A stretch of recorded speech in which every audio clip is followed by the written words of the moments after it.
You see my life.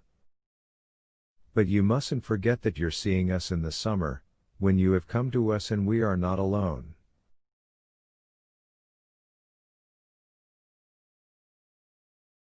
But we came here early in the spring, lived quite alone, and shall be alone again, and I desire nothing better.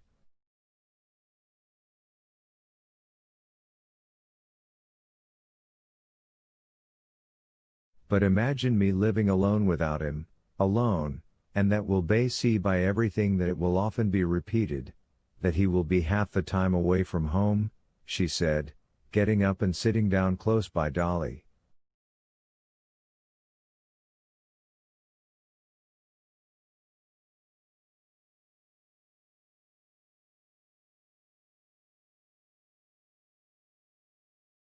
Of course, she interrupted Dolly, who would have answered, of course I won't try to keep him by force.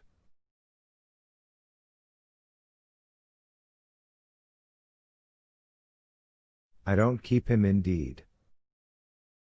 The races are just coming, his horses are running, he will go.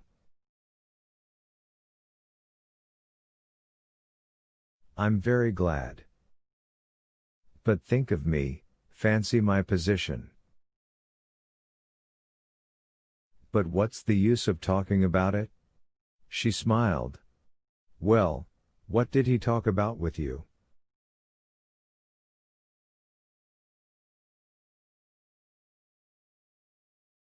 He spoke of what I want to speak about of myself, and it's easy for me to be his advocate, of whether there is not a possibility whether you could not, Darya Alexandrovna hesitated, correct, improve your position.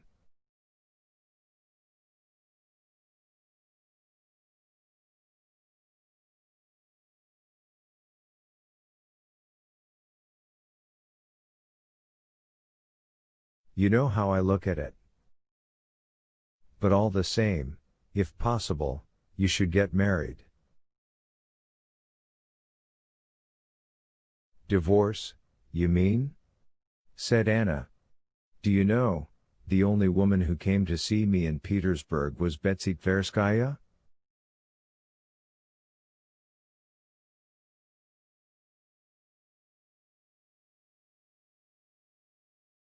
You know her, of course. Underscore au fond, c'est la femme la plus depravée qui existe. Underscore she had an intrigue with Tushkevich, deceiving her husband in the basest way.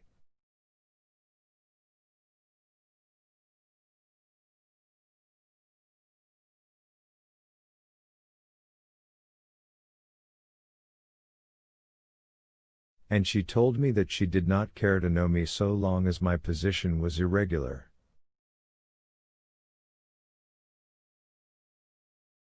Don't imagine I would compare. I know you, darling. But I could not help remembering. Well, so what did he say to you?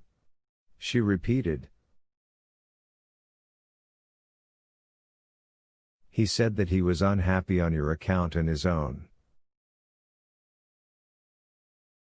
Perhaps you will say that it's egoism, but what a legitimate and noble egoism.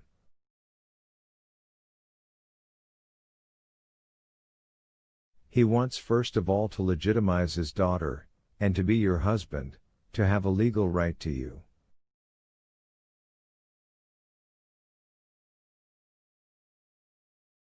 What wife, what slave can be so utterly a slave as I, in my position? She put in gloomily.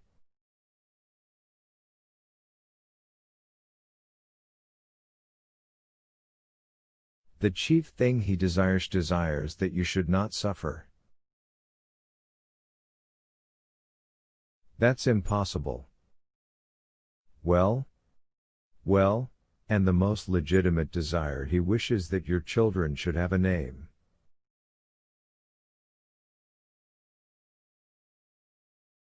What children?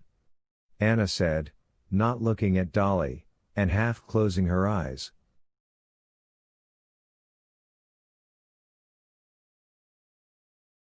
Annie and those to come. He need not trouble on that score, I shall have no more children. How can you tell that you won't? I shall not, because I don't wish it. And, in spite of all her emotion, Anna smiled, as she caught the naive expression of curiosity, wonder, and horror on Dolly's face.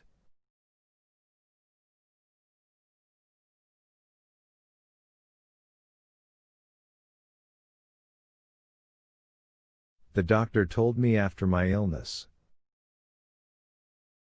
Impossible, said Dolly, opening her eyes wide. For her this was one of those discoveries, the consequences and deductions from which are so immense that all that one feels for the first instant is that it is impossible to take it all in, and that one will have to reflect a great deal upon it.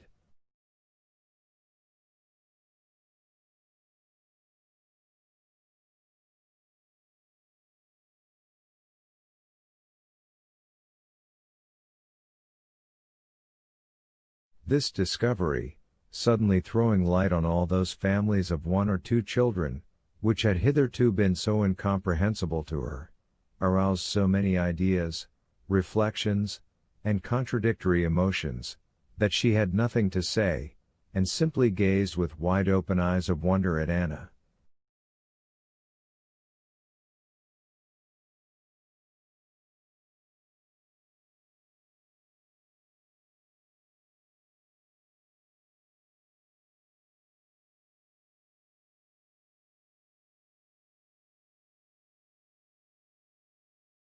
This was the very thing she had been dreaming of, but now learning that it was possible, she was horrified.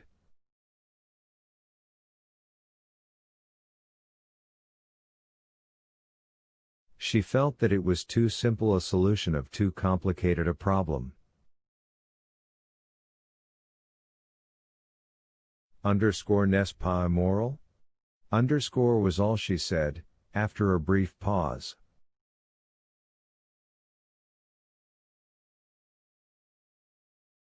Why so? Think, I have a choice between 2 alternatives, either to be with child, that is an invalid, or to be the friend and companion of my husband, practically my husband, Anna said in a tone intentionally superficial and frivolous.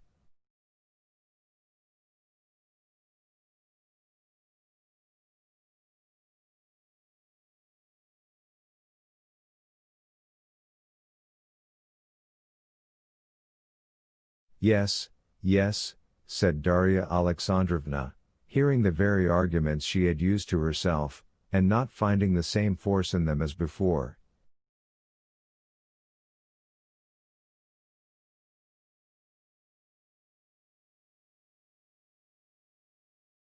For you, for other people, said Anna, as though divining her thoughts, there may be reason to hesitate, but for me.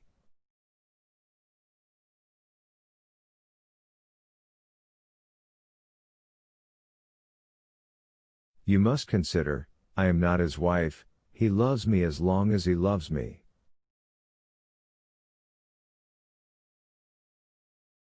And how am I to keep his love? Not like this. She moved her white hands in a curve before her waist with extraordinary rapidity, as happens during moments of excitement. Ideas and memories rushed into Darya Alexandrovna's head.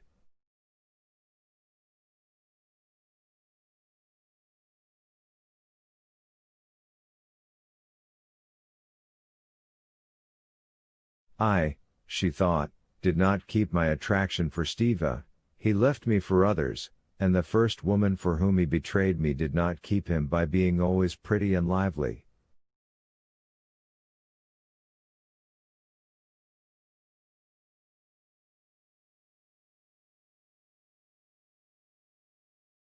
He deserted her and took another. And can Anna attract and keep Count Vronsky in that way? If that is what he looks for, he will find dresses and manners still more attractive and charming.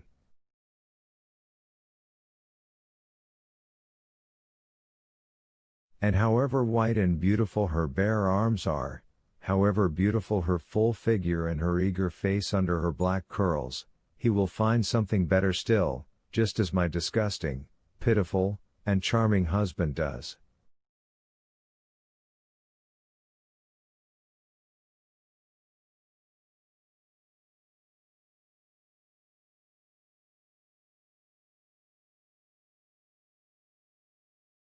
Dolly made no answer, she merely sighed.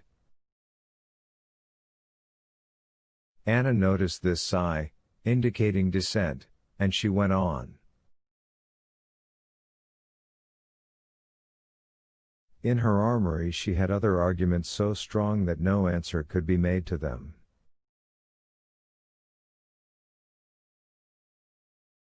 Do you say that it's not right? But you must consider, she went on, you forget my position.